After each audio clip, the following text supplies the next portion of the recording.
great freedom struggle, but there is no reason to worry about the continuity of the beliefs that guided it. With advances in technology, the young minds of today are better informed and more confident. The next generation remains strongly committed to the core values of our nation. For our youth, the nation always comes first. With them, we are witnessing the emergence of a new India. Mahatma Gandhi's ideals remain relevant in our nation building efforts.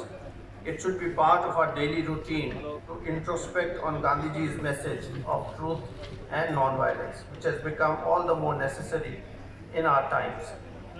When fighting for a cause, people, particularly the youth, should not forget the gift of ahimsa Gandhiji gave to humanity.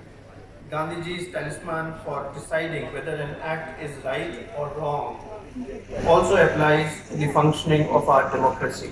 Government and opposition both have important roles to play. While giving expression to their political ideas, both must move forward in tandem to ensure the development of the country and welfare of its people are promoted consistently.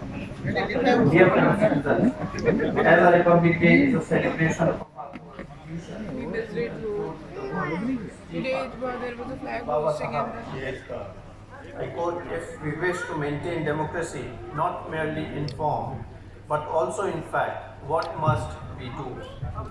The first thing in my judgment we must do is to hold fast to constitutional methods of achieving our social and economic objectives.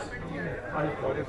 These words have always lighted our path. These words will continue to show us the way ahead to new glories. As